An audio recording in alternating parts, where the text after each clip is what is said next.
Kangjeng Nabi Musa digerokeun ku Gusti Allah lain cara urang atau cara urang mangarana teu mukhalafah lil hawadits. Pan Allah mah mukhalafah lil hawadits. Ketika orang nyaritakeun la ilaha illallah, ketika orang ngucapkeun la ilaha illallah, opat kudu diyakinkeun. Hiji, la ilaha illallah, oh pangeran kecuali Allah, berarti Allah aya. Dua, la ilaha illallah, Allah teh hiji. Sanggeusna aya yakinkeun Allah hiji. Oh dua, oh tilu, la ilaha illallah. Nomor katilu, la ilaha illallah, yakin. Fitrati wa bi'ali badamu takidi minum usarawami. Bismillahirrahmanirrahim.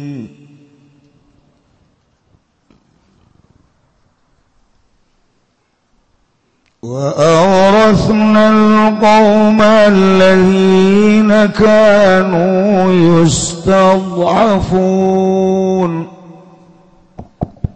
Bagi parah we.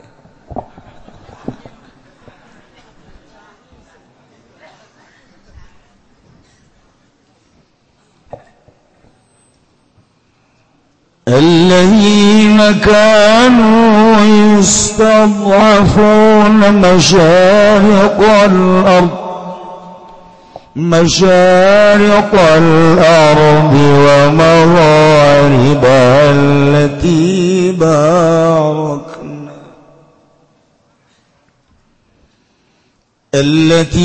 باركنا فيها وتمت كلمة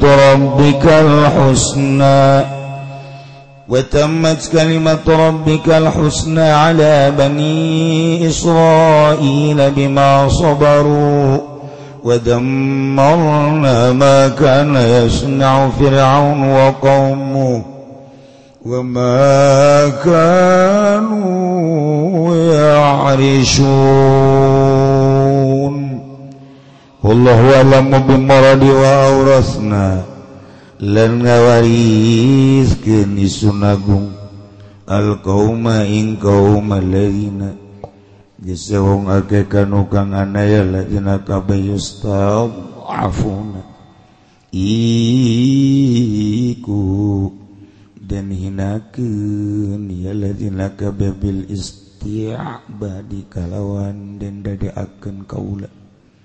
Wahum lan utaya alladzina banu Israila iku banu Israil masyariqal ardi wa magharibaha ing pirang-pirang wetan milan pirang-pirang kulone ardu allati barakna fiha kang barakakeun isun agung fiha ing dalam ardu bil ma'i wasyajari kalawan banyu lan tangkal kayu.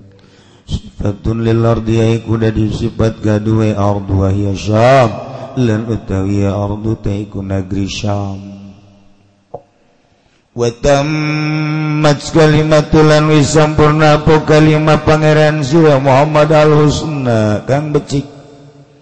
Wa ya lan utawi kalimat qauluhu iku dawan rabb ngadau ing ayat wa nuridu an namunna 'alal ladzina istud'afu fil ard ilaih wallahu alam bimuradi lan ngarepakeun isun agung ing yantah maparina nugraha isun agung ing atase wong akeh kang den dadeakeun lemah dadeakeun kaula ya alladzina fil ardi dalam bumi ilaih tugakeun sira ing akhire ayat ala bani Israil ing atase bani Israil bima sabaru kalawan barang kang usalala barya bani Israil ka bi'ala az'adwihim ing atase pilara musune bani Israil wa damarna lan wis ngarusak isun agung ahlakna tegese ngarusak isun agung makana ing barang kang ana kalakuan yasna'u Fir'aun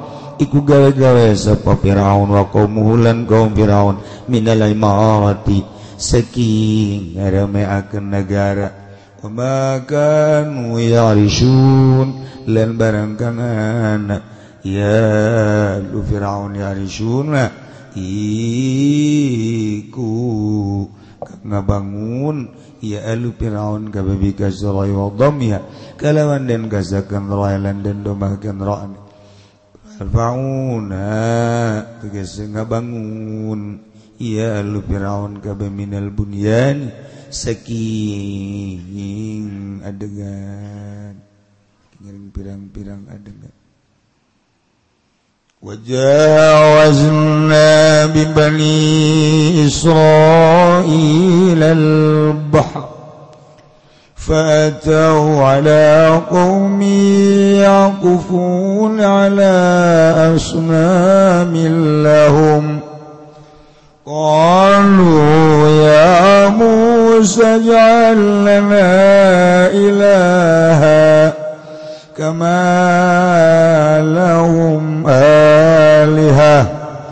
كما لهم آلهة قال إنكم قوم تجهلون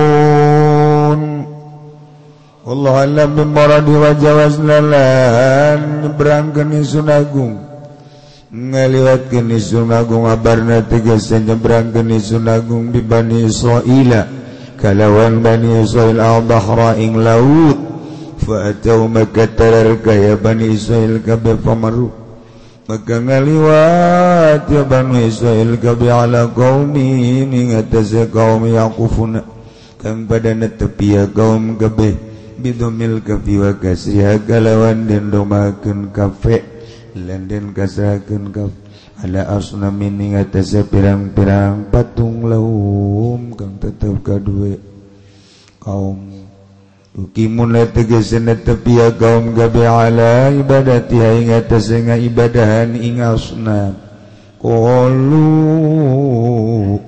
kamu ucap ya Bani Israil kabeh ucap lapad ya Musa ij'alana anda akan sirah Musa lana kada insun sadaya ilahan ing pangeran onaman tegese patung nak budu kang pada ngaibadahan kang bakal ngabi ibadahan insun sadaya ing sonam kamalahum kaya barang kang tetep lahum kedue kaum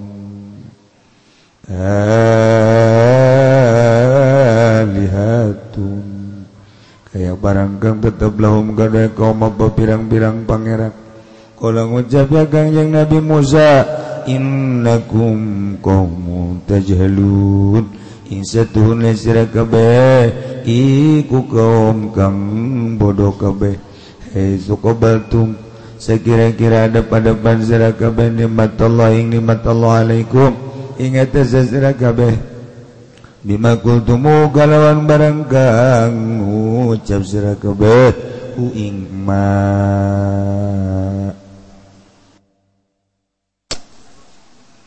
inna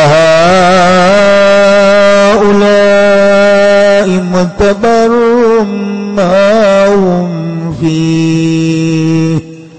wa batilum ma kanu ya'malun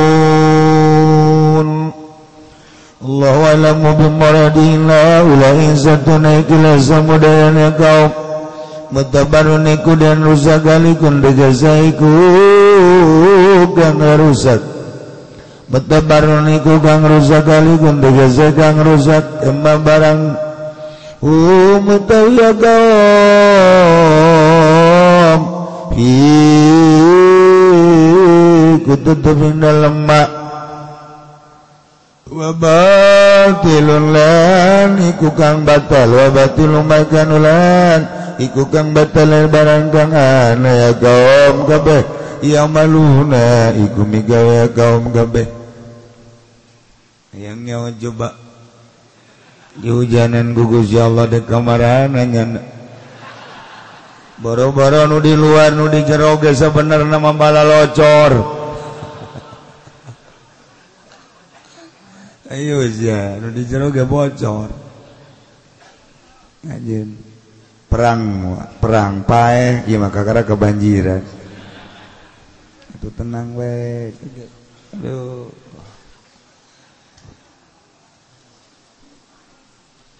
qalu ghairallahi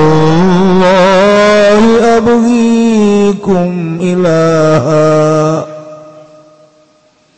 wa huwa faddalakum 'alal 'alamin. Allah lam bimaradi qala ngucap ya kanjeng Nabi Musa qala ghairallah qala ngucap ya kanjeng Nabi Musa ghairallah ada ta'ing salian Allah wikum ya prinsun ing sira kabeh ilahat ing pangeran mabudan gandan sembah wasulan utawa saleh abgikum iku abgilakum lapad abilakum kunyupihaken ingsun lakum kadua sira kabeh wa huwa lauta Allah faddalakum iku kang maparinan kurnia ya Allah kum sira kabeh alal alamin ing atas alam kabeh fi zamanikum dalam zaman sira kabeh bima zakarahu bi qawli kalawan barang kang nutur ya Musa ing ma bi qawli dalam dawuhan kangjeng Nabi Musa tawa ing dalam dawuhan Gusti Allah.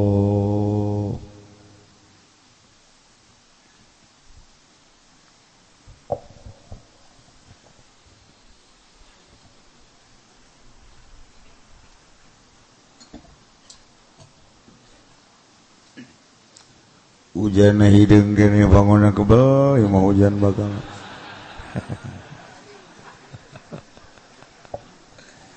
kiai cenah atuh doaan bae pan kiai sok di doana aju sok eureun kamari sia istisqo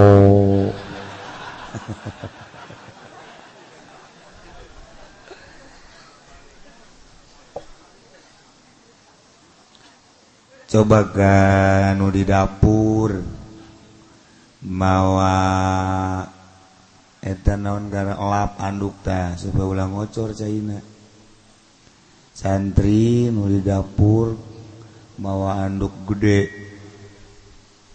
supaya caina ulah ambalaya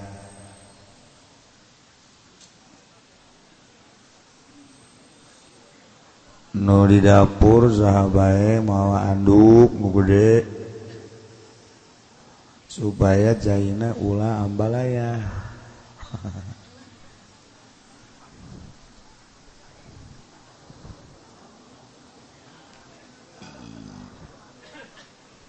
tanyawan gua lima orang majelis orang balalocor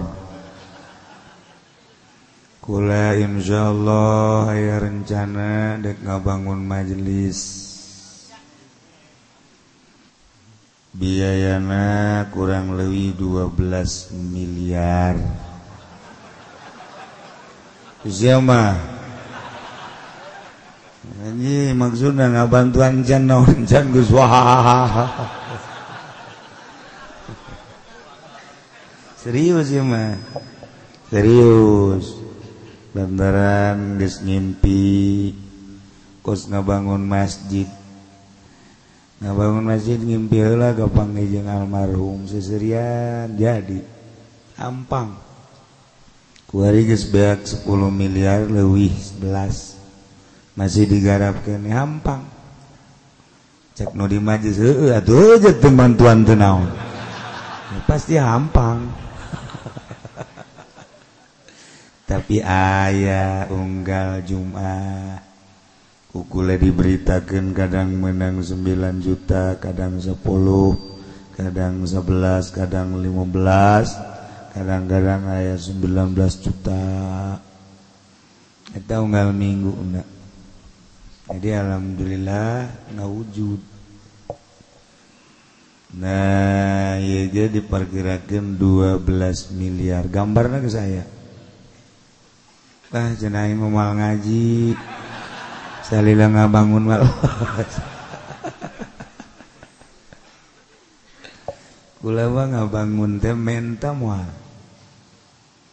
ngahayu-hayu moal ngan nyaritakeun peda balocor tu bocor ngobe bagus lila teuing jadi dek dibangun insyaallah rencana menta moal ieu beneran nah ayu moal cenah moal ngaji salila ngabangun Allah Ingin jual wakam ngaji kayak geus anggeus sekarang. Supaya ulah ieu doang ambalaya.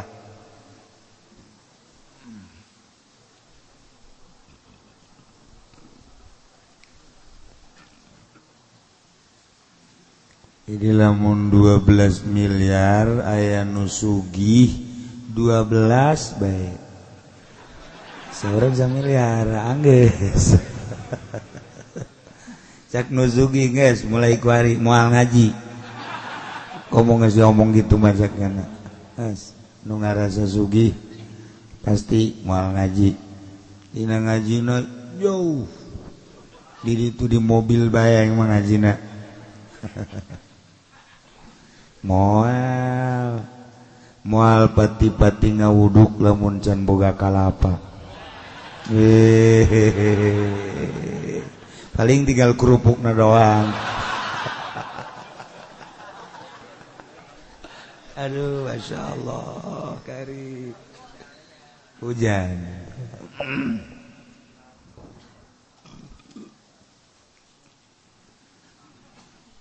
Umat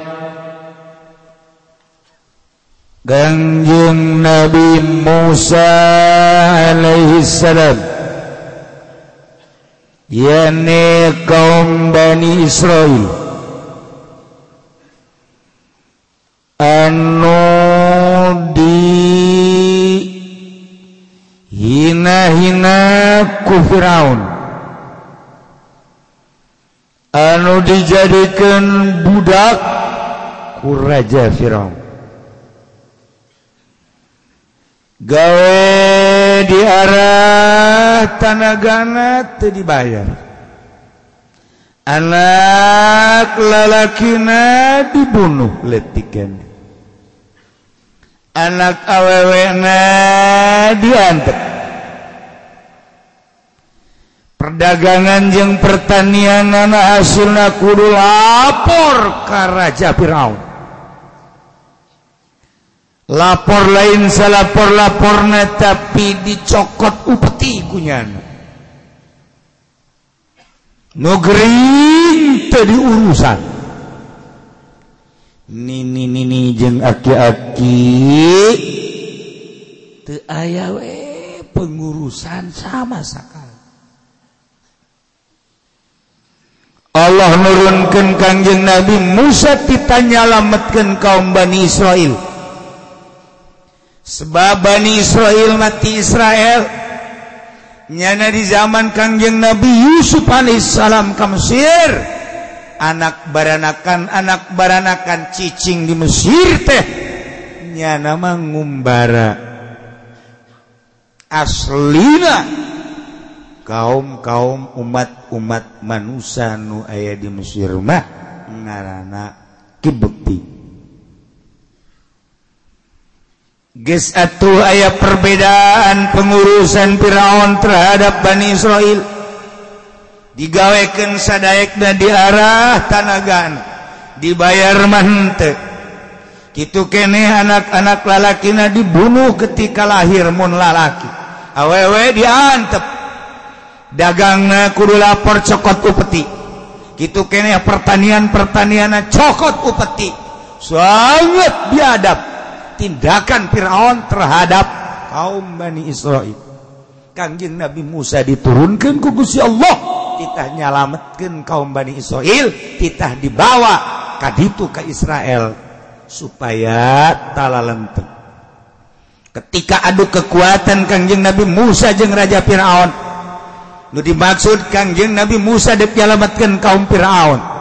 Raja Firaun ngumpulkeun pesihir-pesihir, ternyata keok pesihir-pesihir Raja Firaun. Tetap Kangjeng Nabi Musa teu meunang mawa umat Bani Israel ka negara Israel. Ketika dibawa ku Kangjeng Nabi Musa ka Israel, keluar ti negeri Mesir, dibunuh mau tidak mau. Luar biasa penganiayaan. Mentak Kangjeng Nabi Musa ngajanggikeun ka kaum Kangjeng Nabi Musa, iyane kaum Bani Israil sakumaha nu kamari geus dijelaskeun Gusti Allah mere wayu ka Kangjeng Nabi Musa cek Kangjeng Nabi Musa asa rabbukum ayyuhlika aduwakum wa yastakhlifakum fil ardh fayanzura kaifa ta'malun.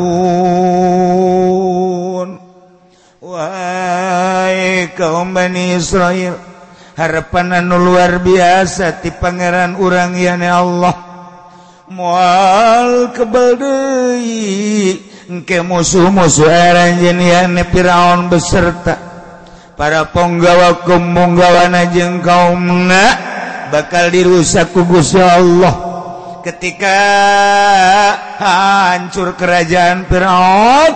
Ieu teh bakal digantian ka kawasan teh ku aranjeun kabeh maka fayanzura kaifa ta'malun. Proses heula selama Allah ngajanggikeun bakal dijagikeun khalifah kaum-kaum Bani Israil Mesir setelah kanyut, setelah hengkang, setelah hancur Firaun. Ieu horenganan melalui proses heula di dalam prosesna fayanzura kaifa ta'malun. Allah bakal neuleuh selama proses kekuatan iman, keyakinan kumaha coba pagawean anjeun selama menghadapi Raja Firaun anu sangat biadab. Geus dijanjikeun ku Gusti Allah Mesir bakal dicekal ku Bani Israil. Masya Allah. Pertarungan terus dilanjut ku Kangjeng Nabi Musa, tahap demi tahap, tahap demi tahap sampaikan ka disiksa Raja Firaun. Umat Firaun teh disiksa kaum Firaun teh ku berbagai siksa nu kamari geus dicaritakeun dina ayat farsalna alaihim tufana wal jarad wal kummala wad dafadi'a wad dam ayatim mufassalat. Disiksa minta pertolongan ke Kangjeng Nabi Musa. Kangjeng Nabi Musa ngadoa, siksa hilang. Sebulan kemudian ditunggu sakuma perjanjian anak bakal iman, ternyata beki kancolah turun dari siksa tekuat yana disiksa datang deui ka Kangjeng Nabi Musa. Kangjeng Nabi Musa ngadoa deui ka Gusti Allah, leungit deui siksa, tungguan deui perjanjian anu bakal iman da sabulan, ternyata lain iman beuki kancolah turun deui siksa 5 kali kitu bae, terakhir tetep bae buah kawarahna deui. Nu mentak diabadikeun dina Al-Qur'an ayat tinggal ayat horenganan kaumna ara digunga di gunungna pastakbaru wa kanu qauman mujrimin. Sadarombong adigunga diguna gede hulu sakitu geus dijelaskeun ge doa-doa Kangjeng Nabi Musa ayat anu sakitu jelasna lain iman endan nyangka Kangjeng Nabi Musa teh pesir anu luar biasa, ternyata horeng geus dijelaskeun ku Gusti Allah kaayaanna qaumam mujrimin, kaum anu sangat biadab, sangat berdosa, teu percaya pangeran teh Allah, terpercaya bahwa Kangjeng Nabi Musa teh Rasulullah.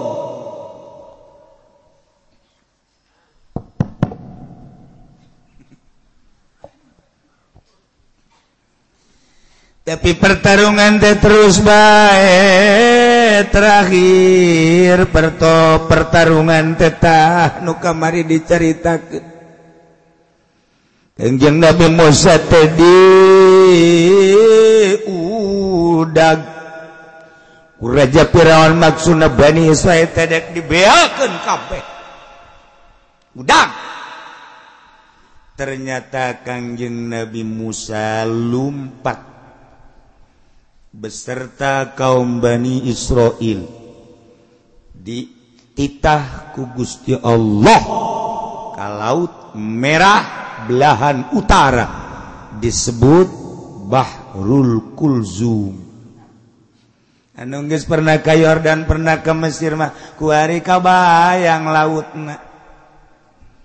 Anu can pernah ka Yordan can pernah ke Mesir mah ngabayangkeun ge paling ge laut Kampung Melayu. Paling jagonya na Kamauk laut Tanjung Kait. Bari meuli lauk melem lauk di dinya. Teu kabayang laut-laut nu aya di ditu manu bersejarah. Urang mah ngabayangkeun teh Kampung Melayu. Tanjung Kait paling jago. Tanjung Pasir Ancol itu di Kulon aya urang zarah teh. Laut Labuan. Anu laut eta mah tuh kapan pohara jasa ombakna gede. Sering jelema ngagejeburkeun maneh di dinya. Di Labuan mah. Asal kreditan teu kabayar. Kaditu diputuskeun cinta. Kaditu dagang rugi bae. Kaditu lalaki teu laku-laku.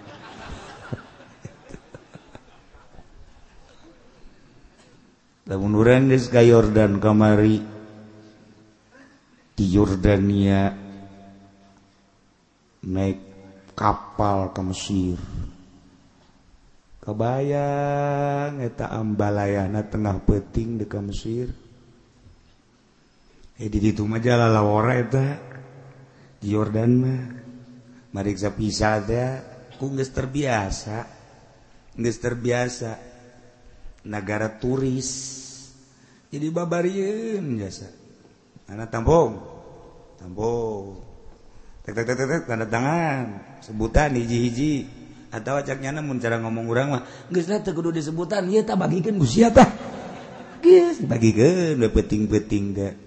Beres berangkat urang ka kapal. Peuting naik kapal ke Mesir. Masya Allah. Kemudian dirinya di Aqaba anu katingali 3 negara Mesir kitu Yordan Israel Palestina rentul kota katingali nu mantak terindah sadunia lampu Mesir lampu Yordania lampu itu Israel atau Palestina ketinggal deket Masya Allah. Nah, lempar terus cicing di sisi istirahat makan segala rupa etalah Laut Merah. Terus kebelah ditu ngaranna Kulzum. Ieu nu Kangjeng Nabi Musa diinstruksikeun ku Gusti Allah diudag ku Raja Firaun di Mesir titah melah laut melalui tongkatna. Pepehkeun Musa, tenggelkeun Musa eta tungked kana laut. Tungked pepehkeun. Bah! Nyingkap cai. Nyingkap cai lain lalagan. Handap bisa pakai jalan, nu mantak bisa pakai jalan teh. Teas rata luar biasa. Berangkat kabeh nyebrang di Laut Kulzum. Masya Allah karim. Kakawasan Gusti Allah padahal mah atuh teu kudu make tongkat ge bisa bae Gusti Allah mah, tapi selalu make sabab. Mendak nu ngaji poe Minggu kuari nu kolot besi aya nu mawa tungked coba. laut jauh kuarima ka hujan jamal mempan maningan ge coba bae besi aya nini coba hajar tak kutungkat eta asana sekaligus ceger ngagoler itu nini mah teu kudu make tungked taye sejarah anu luar biasa Kangjeng Nabi Musa gebrang diudag ku Raja Firaun ingat cak Raja Firaun jaya malaut kok ya jalan ka jajaden teu harti aing mah teu harti cak Raja Firaun japani Firaun teh pinter atuh pangeran jaing teu nyieun jalan kok aya jalan balik deui dek balik deui Jibril jeung Mikail naik kuda blak malaikat Jibril nyana teh jadi kuda bikang sedangkan kuda nu ditumpakan ku Raja Firaun kuda jalu sander eta malaikat Jibril dihareupeun kuda Firaun lantaran kuda Firaun ieu teh geus dibengkolkeun ku Firaun lesna cak har geus dihar kuda kuari geus nyahoan har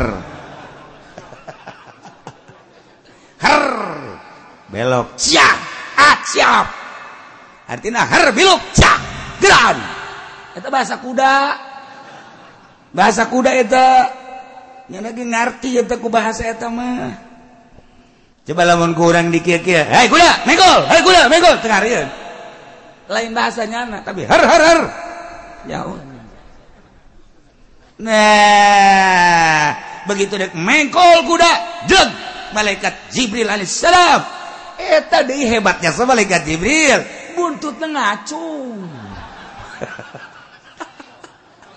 aduh aya bae ngacung bobogaana di kitu-kitu sia anu di luar teh nyaho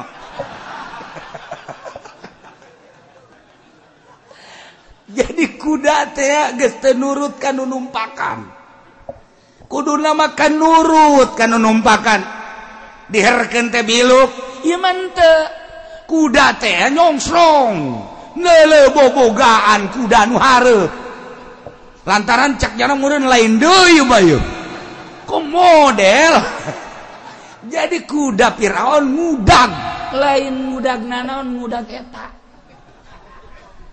nu mantak jawarahan teman-teman beak ka Karawang ngudag eta hektaran beak ka Subang beak ka Cianjur beak eta sawah hektaran ojol jeung sawah mencong orang aya sejarahna waktu terus Firaun gregeteun goblok sia kuda tolol sia kuda ku aing dihar enahan ka dieu bae maju caknya itu saha di dihareup tolol jasa terus bae kuda kikian atuh malaikat Jibril jago jasa tuh ngagodana kuda nutupkeun datang ke tengah laut berat laut nutup deui beak wabeh Raja Firaun Patihaman ponggawa-ponggawan beserta bualat-bualat tentara kaum nu milu beak wabeh leg-leg kucai selesai Raja Firaun beserta kaum sangat biadab galkan yang Nabi Musa alaihissalam kuari geus aya di daratan Yordania belahan utara Kangjeng Nabi Musa dibere wahyu ku Gusti Allah Musa umat anjeun kaum Bani Israil teh kuari salametkeun Nde kumaha bae kahalang maranehanana tuturkeun ngan kaulan wagungkan parantos janji sakumaha perjanjian nu kamari asarabukum ayulika duwakum wa yastakhlifakum fil ard engke bakal dirusak dihancurkan musuh ranjaniana Firaun setelah selesai kerajaan Firaun tahta kekuasaan geus bakal digantian ku aranjeun kabeh di muka bumi. Nah Musa saatna ayeuna umat anjeun teh bakal ngagantian kerajaan di Mesir. Masya Allah. Jadi kuarima kerajaan Firaun teh bakal dialihkeun ka kawasanana nu tatadina Firaun beserta kaum Qibti kuarima bakal dicekelna ku kaum Bani Israel. Sebab Fir'auna Hamana tentara-tentara ludes kabeh tinggal kaum-kaum nanu nyesa nu teu milu ngudag Kangjeng Nabi Musa alaihi salam. Masya Allah pohara amat. Mentak Kangjeng Gusti Allah mah di mana janji teh jamual jalur lain cara urang lain cara calon nunggu terkenal bonen ditagih rebo ditagih di ke Senen tagih di rebo ke ditagih di Senen jadi bonen terkenal di Cibadak aya gang bonen. Gusti Allah ngajanjikeun melalui lisan Kanjeng Nabi Musa bakal hancur Firaun digantian selama eta horeng make proses penuh dengan kasabaran. Lamun ku urang ditaliti kahirupan sapope urang ge kitu. Urang dijanjikeun bakal sugih make proses. Dijanjikeun bakal jadi kiai make proses. Dijanjikeun bakal jadi wali make proses. Nu ujuk-ujuk jadi kiai, nu ujuk-ujuk jadi wali, nu ujuk-ujuk sugih tetep make proses. Payanzuru kaifa ta'malun. Perjanjian Allah bakal dideuleuh selama ngalestarikeun janji waktu perjanjian dideuleuh heula proses-proses. Kitu bae terus. Ngan urang mah nu nerangkeun kahiji nomor kadua mata hate urangna poek nomor katiluna urangna kagoda pilkada pilgub pilpres kagoda kuno kitu sabenerna mah atuh sakabehna rasul ge mukalamah jeung Gusti Allah melalui wahyu-wahyuna. Kangjeng Nabi Musa digerokeun ku Gusti Allah kita mukalamah jeung Gusti Allah. Emang Kangjeng Nabi Musa digerokeun ku Allah cara urang Musa ka dieu lain kitu teh urang Kendal Musa ka dieu ge eta urang Kendal orang Putat itu urang Cilongok mah teu tegep Cilongok mah hebat Musa ka dieu Cilongok. Tapi lamun orang Kendal mah, Musa ka dieu ge. Tilu nu ngaralen Gelam, Kendal, Ketos, eta sarua Ketos jeung Putat. Eta kos kari itu ngomong. Lamun Gelam make jiji. Naon tah naon make jiji bae. Eta Gelam eta. Ji jantu jantu eta kos gituan eta di Gelam mah jantu mal bisa sia lamun can orang ka Gelam mah je mah kumaha gitu eta kos kitu ge eta lengkong ngaranna lengkong eta ji jantu asal kos kitu bae di mana bae Gelam henteu ja Ketos ji itu kulo banyak sebenarnya tetangga hendak nyana asup ka Cilongok mah arisinen. Sebab di Cilongok mah hebat.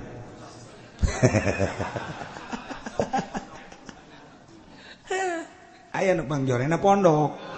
Itu pangjorenya eta mah geus. Kangjeng Nabi Musa digerokeun ku Gusti Allah lain cara urang atau cara urang mangarana teu mukhalafah lil hawadis. Pan Allah mah mukhalafah lil hawadis. Ketika orang nyaritakeun la ilaha illallah, ketika orang ngucapkeun la ilaha illallah, opat kudu diyakinkeun. Hiji, la ilaha illallah. Oh, pangeran kecuali Allah, berarti Allah aya. Dua, la ilaha illallah. Allah teh hiji. Sanggeus aya yakinkeun Allah hiji. Oh, dua, oh, tilu, la ilaha illallah. Nomor katilu, la ilaha illallah, yakinkeun Allah teh teu aya nu nyarupaan. Nomor kaopat, yakinkeun la ilaha illallah. Salian Allah menang Allah gitu wae. La ilaha illallah teh sambarang. Wow, ieu mun rekat teh nyawa maknana. Illallah. Illallah. Cauna koneng gede. Illallah. Illallah. Cauna rada letik. La ilaha illallah. La ilaha illallah. Tolong tamat rekat bloon. Tamu kos Haji Pendi, Kipu Doli, ngariung da kos gitu teh. Sebareres. Aya tak lai-lai teh jadi mantep kan urang. Nah, Kangjeng Nabi Musa digerokeun ku Gusti Allah, mukhalafah lil hawadis. Carana kumaha? Ketika babarengan Kangjeng Nabi Musa jeung pamajikanana lewat Gunung Tursina. Gusti Allah ningalikeun seuneu di luhur Gunung Tursina ka Kangjeng Nabi Musa alaihissalam. Cukup sakitu ge, berarti kan eta teh ngagerokeun. Nu mantak teh Kangjeng Nabi Musa qala li ahlihi umkusu makana aku cicing di dieu. Inni anastun nara. Kaula neuleuseun. Pangdeuleu Kangjeng Nabi Musa seuneu. Kumata ieu kadeleuna seuneu, ku di dieu kadeleuna cahaya, ku sir kadenge ieu teh Gusti Allah. Eta panggero Gusti Allah. Langsung cicing pamajikanana. Nyanggakeun, mangga kakak. Ai digerokeun mah ku Gusti Allah. Kula deuk di dieu geus nungguan. Wajan teh kumaha ge? Kula nu Allah, bumi nu Allah, panita-panita Allah, rela kula mah. Asana tiis ka jero hate teh. Bukan pemajikan kos gitu ginahin biasa. Ya Allah, coba pemajikan dewek, pemajikan siap tengah peti ya, coba yuk. Masya Allah, pemajikan Kangjeng Nabi mah pemajikan Rasul mah gitu. Siti Hajar jeung Kangjeng Nabi Ibrahim alaihissalam instruksikeun ku Gusti Allah tidak ke Mekah, gede beuteung.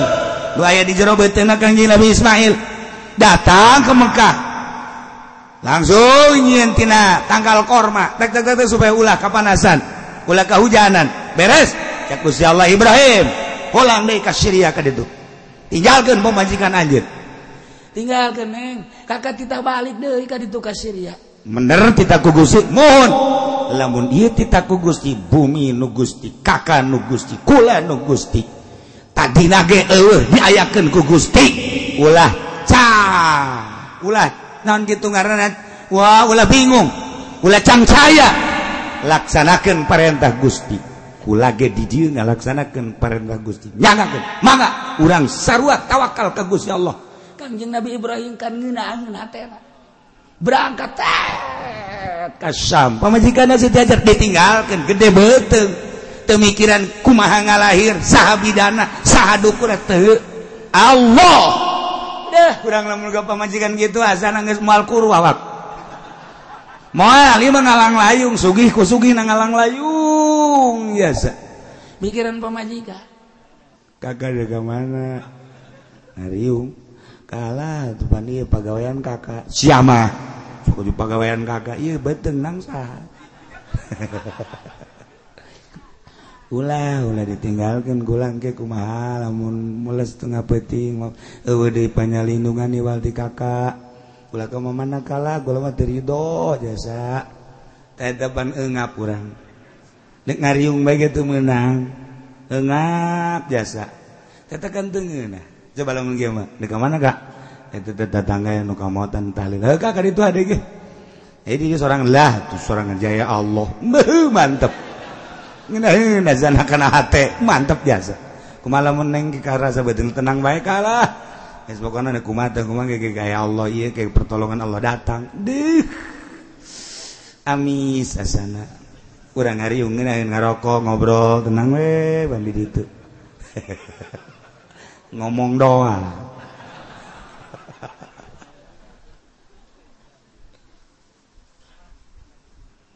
Kanjeng Nabi Musa digerokeun ku Gusti Allah lain hei Musa ka dieu make tanda set berarti panggerok naik bener urang ge sarua sehari-hari digerokeun ku Gusti Allah ieu lamun ngarti mah lamun paham mah urang datang ka dieu teh aya nu ngagerokeun Gusti Allah ji ieu teh ngagerokeun Gusti Allah Junaid ngaji Ned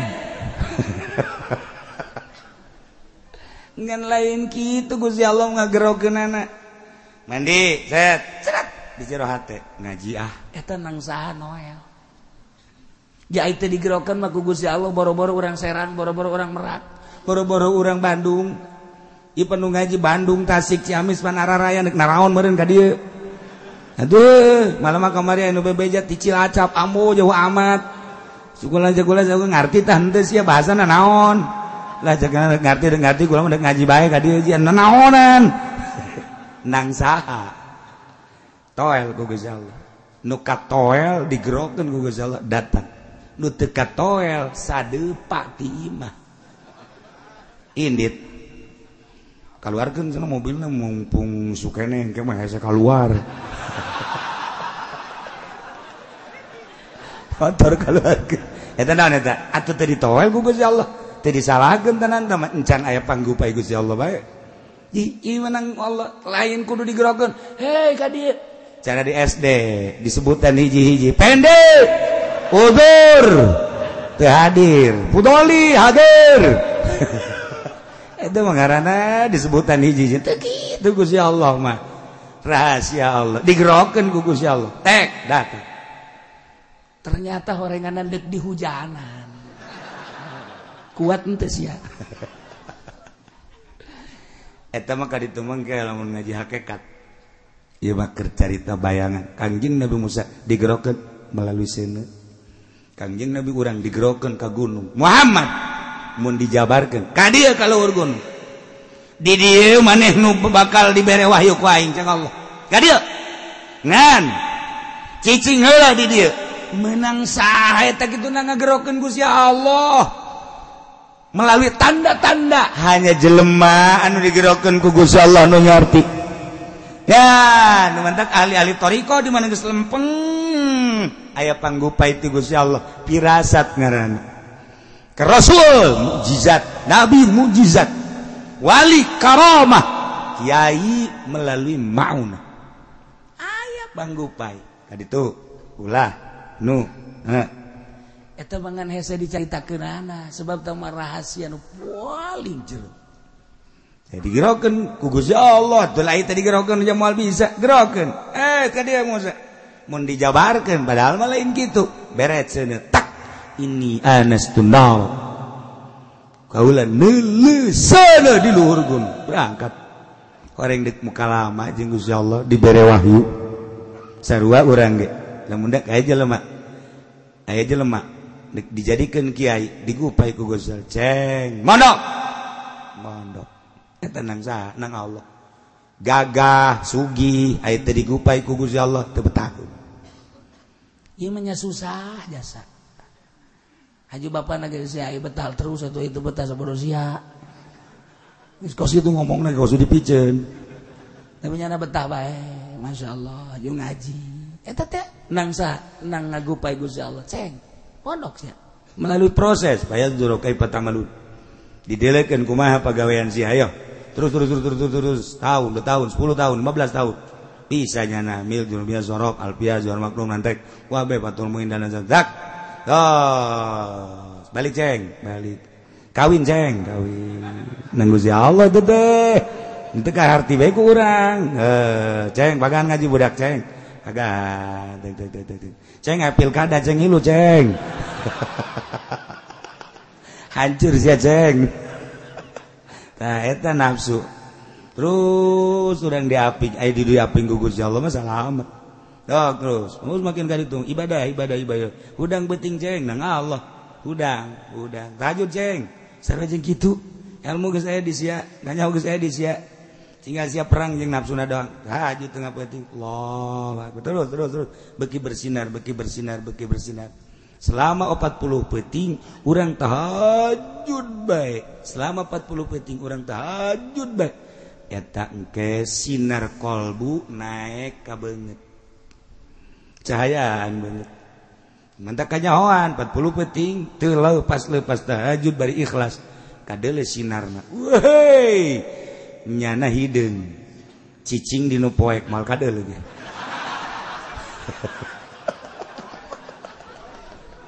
tapi sinaran beda sinaran masyaallah nah ila Kangjeng Nabi Musa panjang orang menyaritakeun kos gitu seluruh rasul digerokeun ku Gusti Allah melalui tanda-tanda sabab ngaranna termasuk Kangjeng Nabi Musa Kangjeng Nabi Isa Kangjeng Nabi urang wali-wali Allah kunaon sih datang-datang seret hayang ka anu teh nang ngagerokeun Allah ka anu serangan sia oh kapanggih sesuatu anu batur teh nyahoeun udang sih udang setelah proses mungkin 10 tahun 5, 7, 10 ngangkat wudu mandi wudu lanjut oh dek dibere anu teh eta teras ya Allah nah ieu mah Kangjeng Nabi Musa beserta kaumna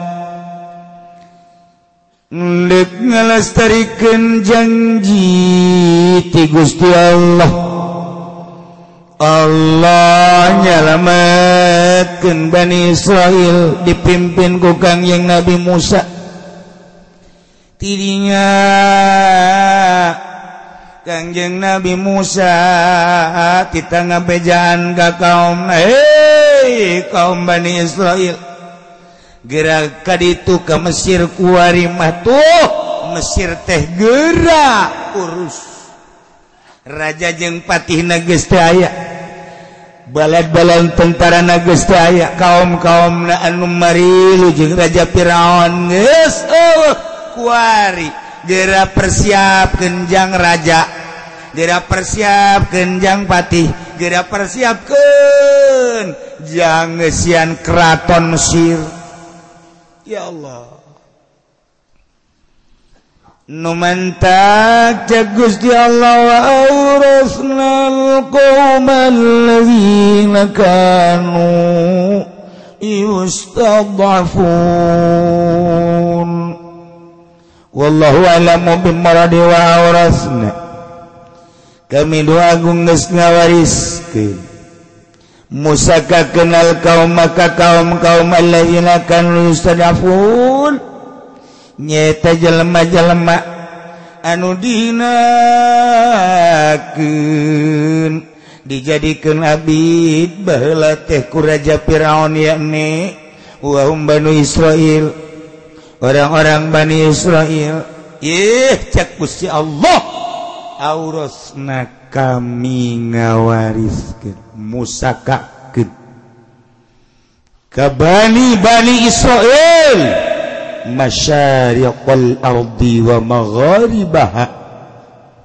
wetan bumi kulon bumi timur jeung barat allati barakna fiha nuku kami dibarokahkeun pinuh ku kabarakahan bil ma'i wasyajar cai sing kolocor bangawan nil anu luar biasa caina herang pohara laukna katingali semua amis caina wasyajar itu kene tatangkalan tangkal zaitun tangkal korma tangkal kacang berbagai tatangkalan pinuh ku kabarakahan masyariqal ardi wa magharibaha Mesir wa hiya Syam berikut Syam Syria Damaskus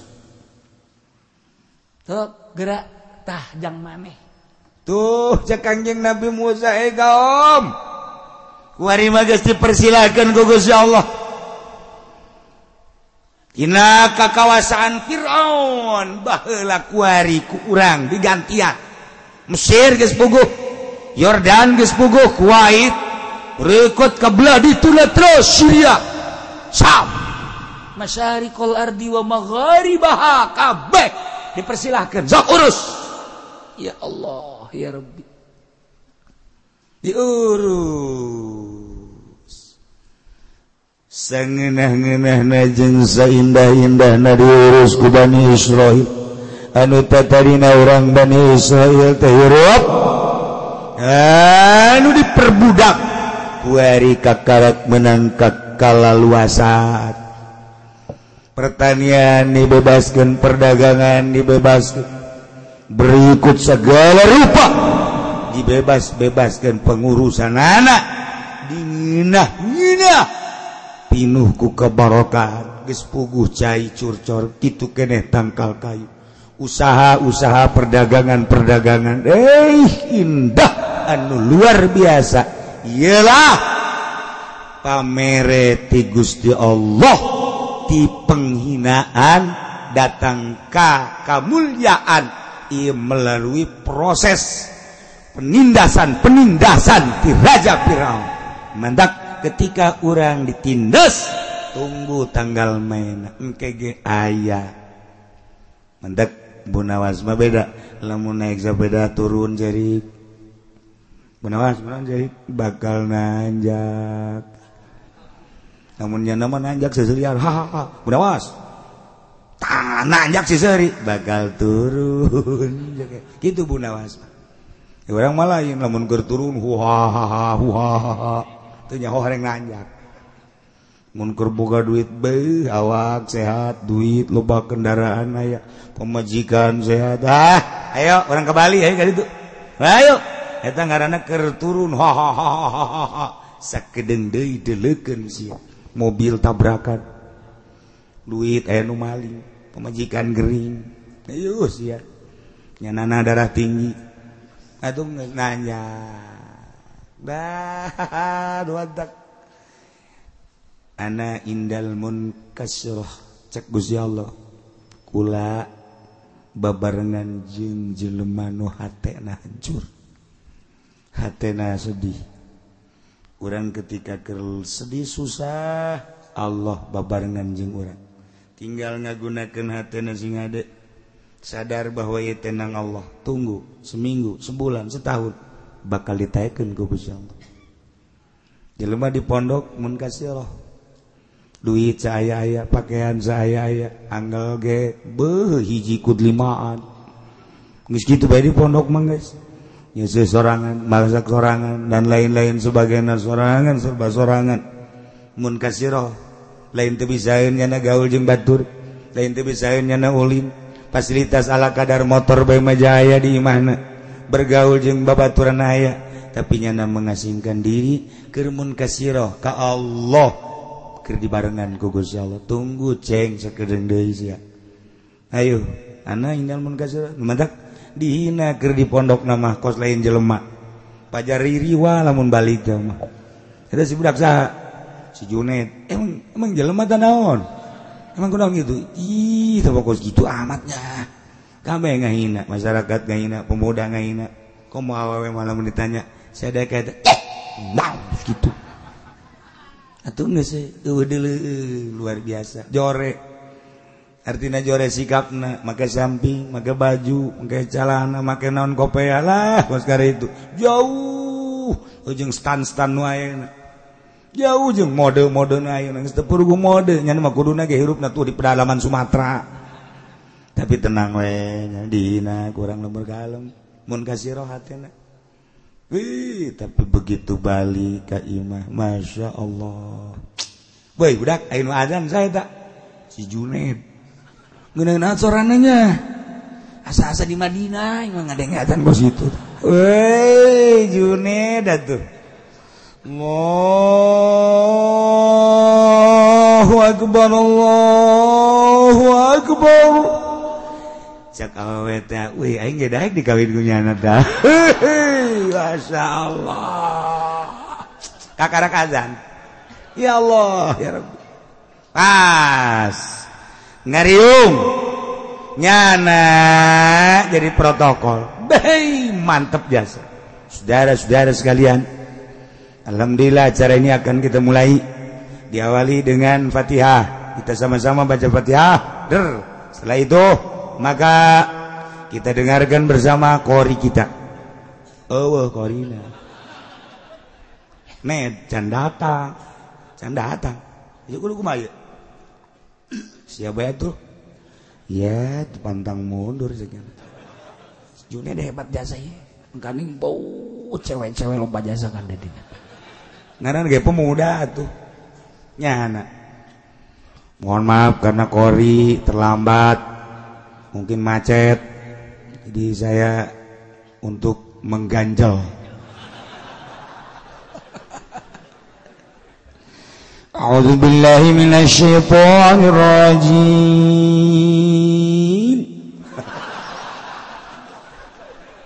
Ada lain dari si Junet jadi kieu. Bataan si Junet. Bismillahirrahmanirrahim.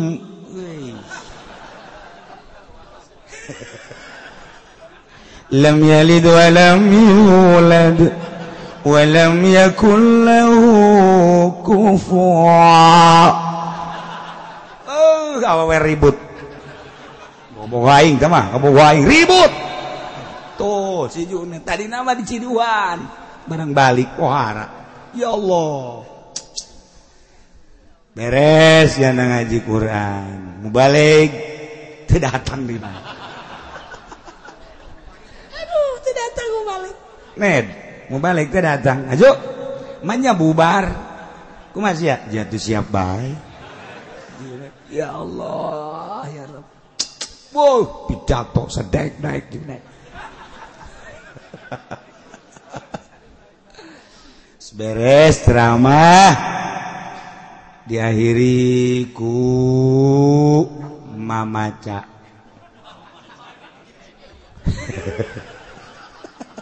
Ned, acara ieu jadi jalan 7 bulan masuk mamaca. Si aku maju atuh siap. Beuh, teu sapira mamaca. Ayo bae, segala rupa gaina siap.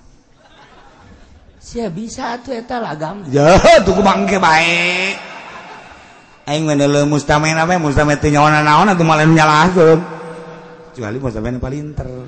Ayo guys. Bismillahirrahmanirrahim. Itu sih paling mamaca tah mah. Bisaan ya.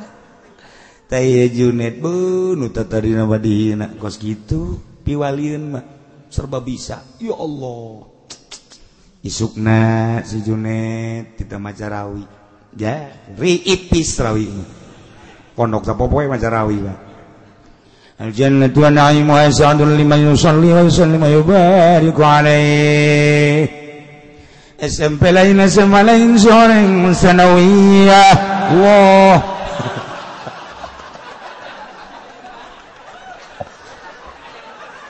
Aduh, sial tuh si Junaid.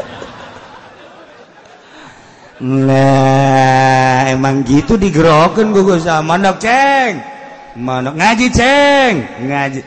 Nu mantak kaheureyan kaulinan di pondok jadi ilmu kabeh. Lalagaan kokorian segala di pondok jadi ilmu. Emang kos kitu di pondok mah.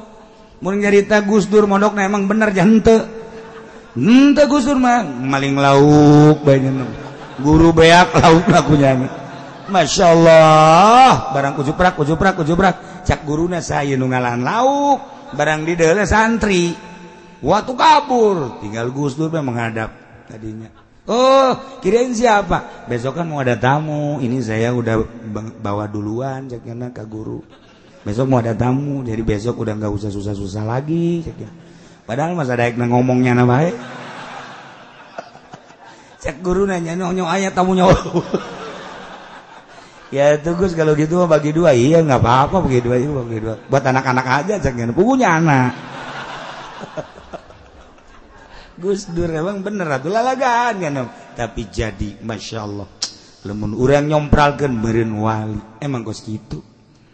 Gitulah budak-budak santri na ngagupai Allah.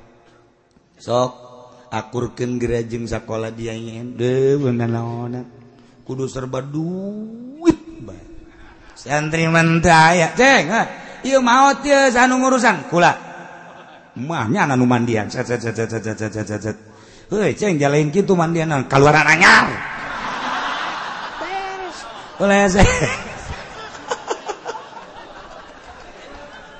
emang aya ngaji hujan kieu Masya Allah. Nah, ialah kuai kaum Bani Israel mimpin negara Mesir ti Mesir tepikeun ka Syam. Ya Allah. Allati barakna fi pinuku kabarakan sumur mahmur lah jinawi. Allah Karim. Oh harap. Cekurang Bandung teh masa kumaha kuda keluar ti gedogan. Nyana sadaek-daek lumpat sakahayang orang Bani Israel tentrem anu luar biasa nu mantap cek Gusti Allah wa tammat kalimat rabbikal husna ala Bani Israil wa tammat kesampurna kalimat rabbi kalimah pangeran anjeun iya nek perjanjian pangeran anjeun al-husna nu bagus ala Bani Israil terhadap kaum Bani Israil kunaon eta kuari jadi hebat bima sabaru ku pagawean-pagaweannya anu salalabar tahan uji ditindas sakitu poharana penindasan ti Firaun tetap baiknya la ilaha illallah Musa Rasulullah tindas ke Firaun budak lahir lalaki bodoh tetap dihadapi dengan besar hati Masya Allah anak awal diantapkan biarkan ini terurus kaje nyana tidak digawe sadaek-daek bari tanpa digaji oh masalah dagang kudu lapor bagi dua jeung kerajaan siap tani kitu kene oh salah setelah penindasan dihadapi dengan sabar nyana diangkat ku Gusti Allah nu mantap bima sabaru ku pagawean manehanana tingkah anu salalabar tahan uji perjanjian Gusti Allah direalisasikan ku Gusti Allah setelahnya menghadapi dengan penuh kesabaran dina ayat surat Qisas dijelaskan surat Qisas wa nuridu an namunna 'alal ladzina istud'ifu fil ardh wa yaj'aluhum a'immatan wa yaj'aluhumul warithin.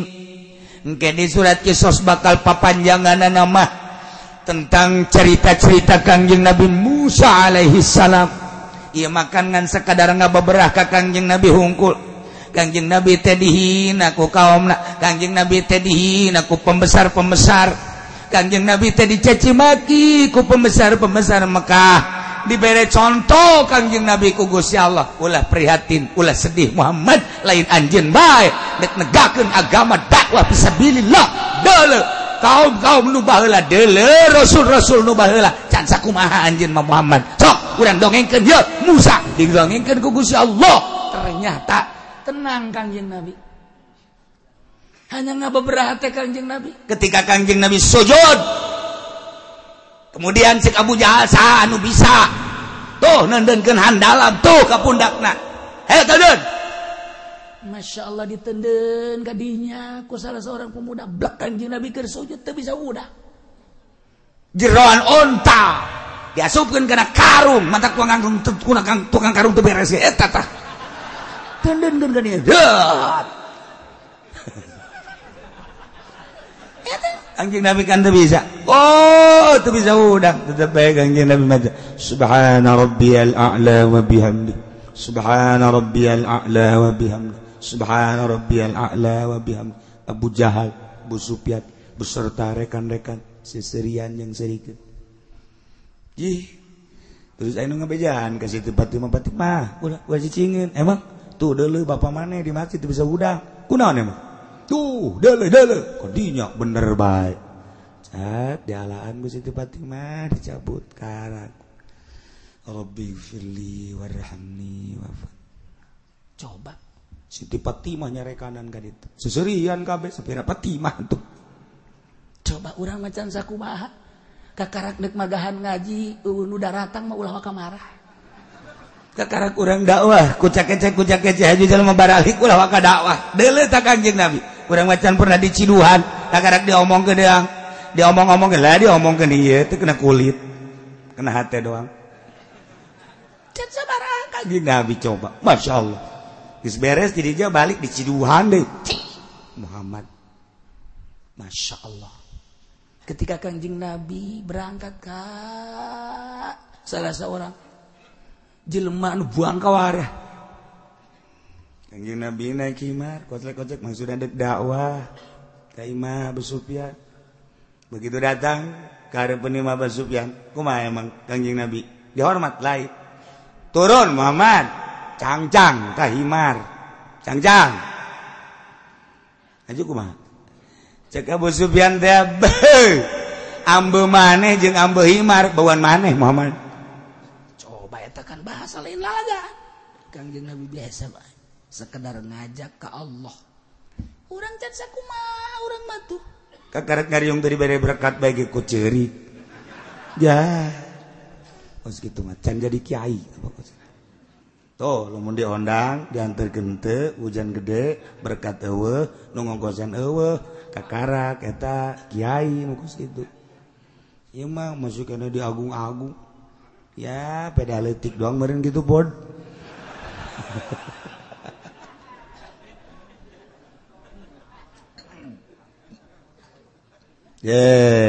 tamat kalimatu rabbikal husna ila surat kisah kapan dijelaskan wa nuridu kaulan wa agung ngarepkeun namun kana yang merenugraha alal ladzina studifu ka jelema-jelema anu dihinakeun dijadikeun labid dijadikeun budak pilar dia ne kaum Bani Israil wa yaj'alahum a'immah nuku kaula bakal dijadikeun imam-imam engke pemimpin-pemimpin wa yaj'alahumul warithin bakal dijadikan ahli-ahli waris Fir'aun iya wa awrathnal qaumal ladzina kan masyaallah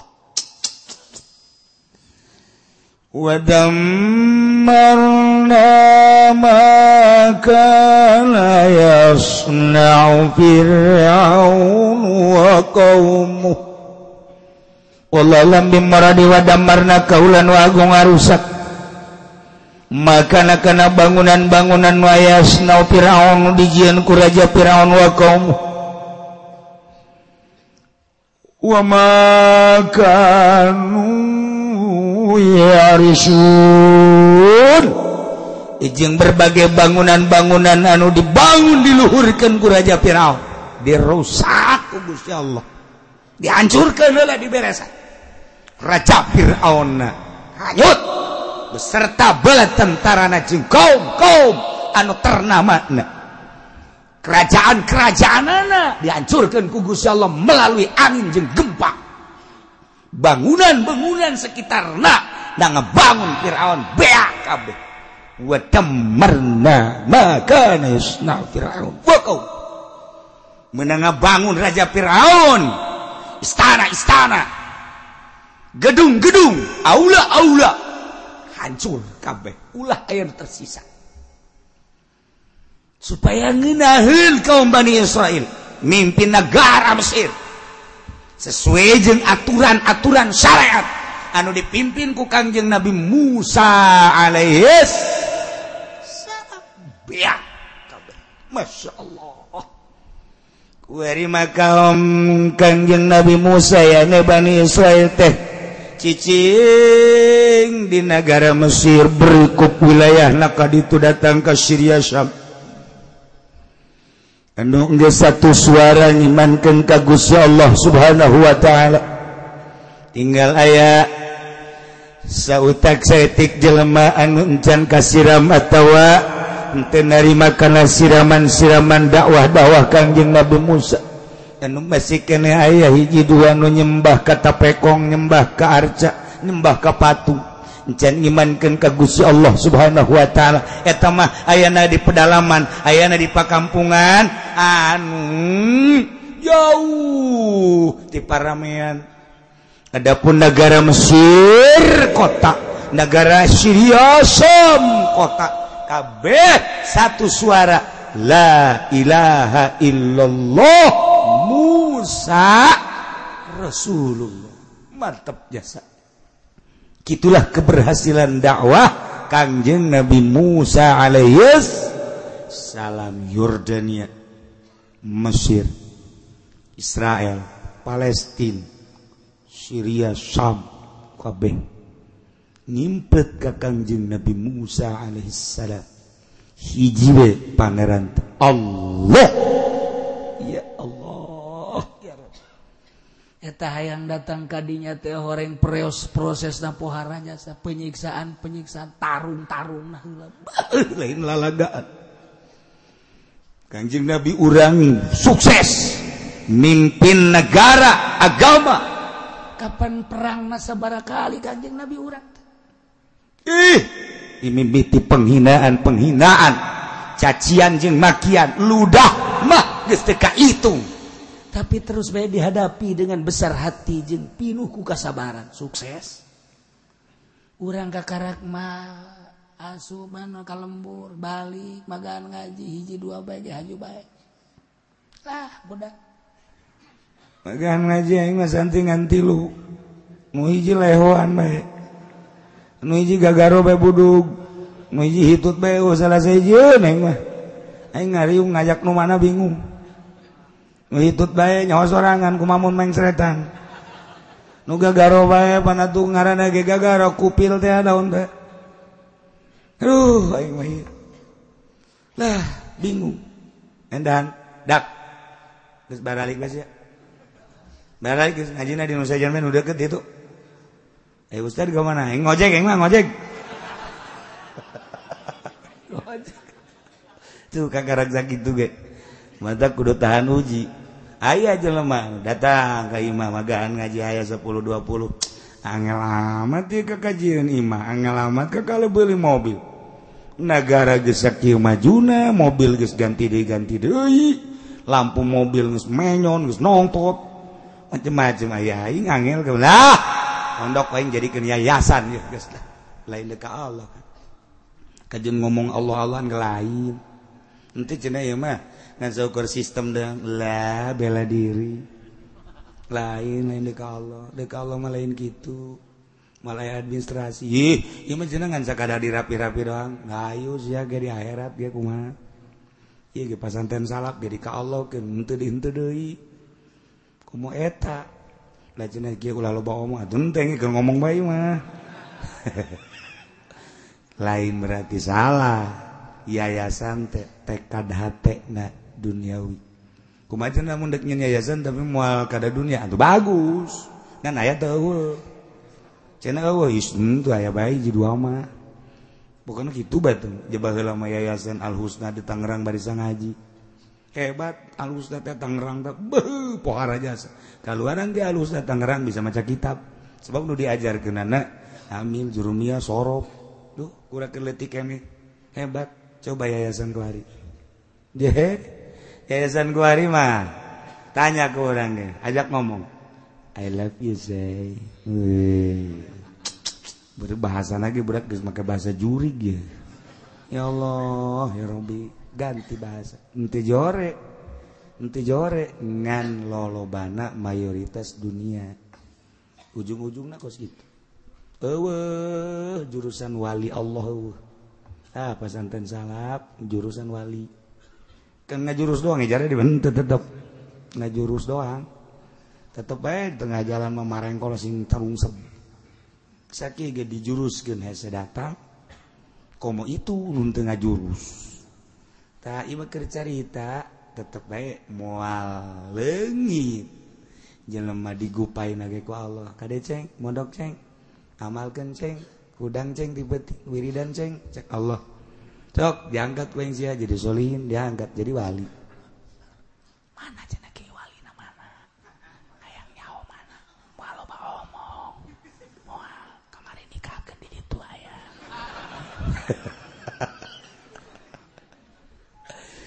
tah jadi ieu janji Allah ayat anu tadi asa rabbukum jeung ayat engke dina surah Qisas wa nuri annamunna kuari geus terbukti kaum Bani Israel nyicingan di Mesir kuari mimpin Mesir tinggal ngalalakon deui tentang kaum-kaum Bani Israel anu teu tahan uji.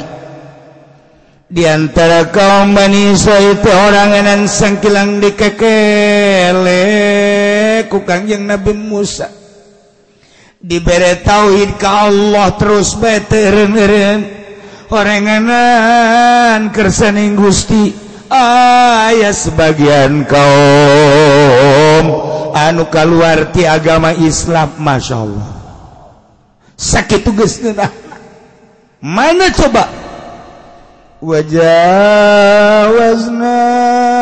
ببني إسرائيل البحر والله أعلم بالصواب